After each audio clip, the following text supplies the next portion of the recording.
Hi there, welcome back to this season's first edition of Inside F&M Wrestling. I'm Brad Weltmer here for GoDiplomats.com, and joining me as always is Franklin Marshall head wrestling coach Mike Rogers. Mike, thanks for sitting back down here with us today. Yeah, no problem. So hard to believe we're already 2 weeks into the wrestling season.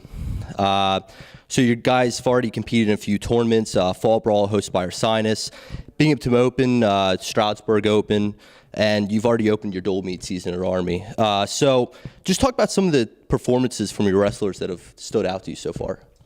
Yeah, it's been we jumped right into it, 2 tournaments and a dual meet already. So it's been good though. It's gave us a chance to kind of watch everyone compete and wrestle at one or the other event, and we got some guys that are starting to bubble into the surface. One in particular, our heavyweight Alex Henry's put together a nice tournament at Binghamton and had a nice win against Army, and he seems to kind of finally found his groove, so to speak. And yeah, for 3 years, his biggest obstacle is himself. It seems like he's kind of getting out of that a little bit and getting a little more confident and taking more shots. So he's looking right now. He's on pace to have a really good season. We're having some good success with some of our younger guys, actually. Patty Quinlan at 133 has made the lineup, and he had a good performance at the Binghamton Open and had a win against Army, looking really solid. But there's some other guys right in the mix too. Scott Stevens is doing really well. Him and Patty are kind of battling for that spot, and Scott Stevens is right there in the mix with all of them. So that could be an interesting dynamic going down the road, competing for that position. And everyone else everyone's getting some wins, getting deep into tournaments.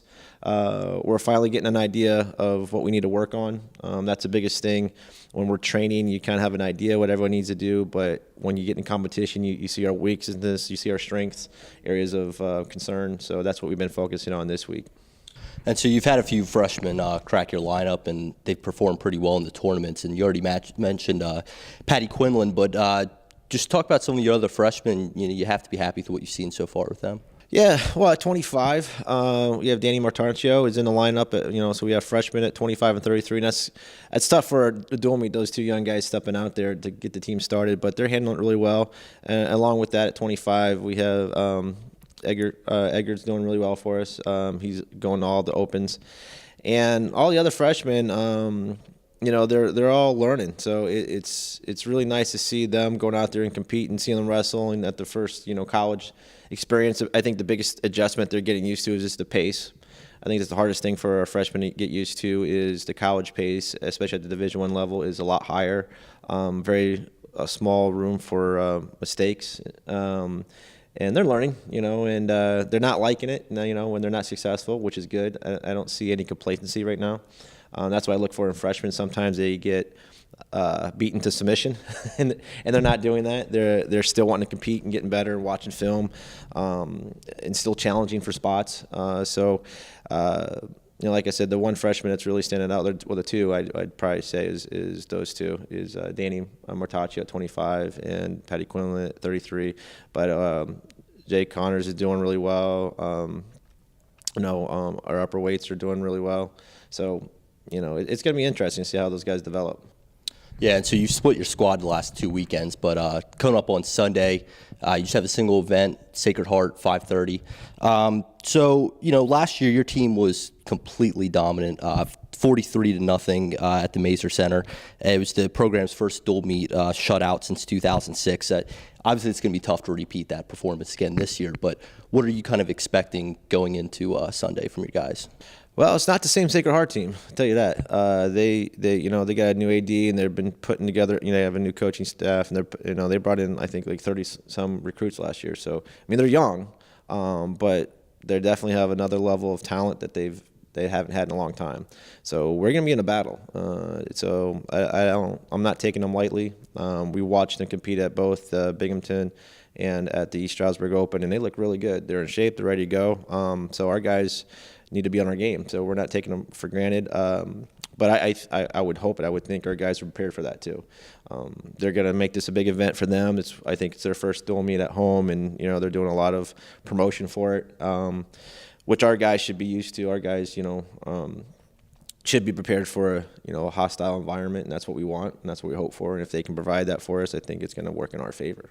That's what we're looking for. But it's going to be a battle. It's good to see a program like Sacred Heart, kind of like where we're at. Just a small Division I program trying to claw their way up, and they're getting more competitive. So it's going to make our matches more competitive. It's hard to see where they're at because scouting-wise, because they haven't really wrestled in any dual meets. This is their first one, so just going off some results. So and like I said, they're all young. A lot of the lineup are freshmen, sophomore. So we don't have a lot of information on some of those guys, which is fine. We're just focusing on what we need to do based on our information and with our last couple competitions where we need to improve on. So if we do our job, we go out there and control the pace, control our ties, get to our shots. Be dominant in every position and win the scrambles, I think we'll be okay. All right, Coach, is there anything else going on with your program that you want to talk about? Yeah, actually, we'll be doing a phone-a-thon tonight. We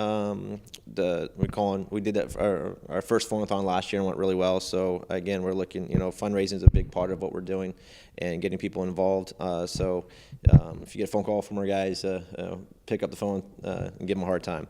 Also our win pool started. We do that every year. It's been a great fundraiser for us. It's an exciting way for people to get involved and kind of pledging how many matches how many individual wins we get per dual meet. You can get more information, through our social media page or Facebook page. We're doing a lot there now too. We're posting a lot more and getting a lot more involved in the Facebook stuff. So, but you can always, call or email me. But the win pool is always exciting. It keeps people involved. It kind of gets you excited about following the program. Great. Well, thanks for sitting down here with us, and good luck this weekend. Thanks. And thank you for tuning in. Be sure to check back with us next week for a recap of Sunday's duel and a look ahead to the Mathtown Open. Don't forget to like F&M Wrestling on Facebook, follow them on Twitter, and subscribe to the GoDiplomats YouTube page.